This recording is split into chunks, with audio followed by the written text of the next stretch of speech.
BYD Scion 6 দেশের বাজারে প্রথম সুপার প্লাগ-ইন হাইব্রিড ইভি প্রযুক্তির গাড়ি। ব্যাটারি চালিত মোটরের সঙ্গে ইঞ্জিনের কম্বিনেশনে মাত্র 2 থেকে 3 ঘন্টা চার্জে 1000 কিলোমিটারেরও বেশি পথ চলার সক্ষমতা রাখে গাড়িটি। এটা একটা ইলেকট্রিক গাড়ি, কিন্তু এটার সাথেই কিন্তু একটা ইঞ্জিন প্রোভাইড করা আছে, যেটা কিনা আপনার একটা রেঞ্জ এক্সটেন্ডার হিসেবে কাজ করবে।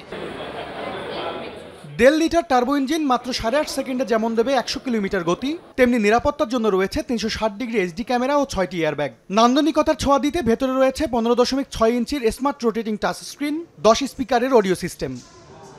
রোববার তেজগাঁওয়ে BYD সার্ভিস সেন্টারে একসঙ্গে 6টি Scion 6 ক্রেতার হাতে বুঝিয়ে দেওয়া হয়। ক্রেতারা জানান, ঢাকার যানজটের রাস্তায় জ্বালানি সাশ্রয়ে ইভি প্রযুক্তির গাড়ির বিকল্প দেখছেন না তারা। ক্রেতাদের ক্রয় ক্ষমতাকে মাথায় রেখেই বিভিন্ন মডেলের পরিবেশবান্ধব বৈদ্যুতিক গাড়ি বাজারজাত করতে চায় BYDর পরিবেশক প্রতিষ্ঠান রানার। BYD আসলে সব রকমের রেঞ্জ নিয়ে কাজ করে, অনেক লাক্সারি প্রোডাক্ট নিয়েও কাজ করে, সেরকম সব রকমের এফোর্ডেবল প্রোডাক্ট নিয়েও কাজ করে।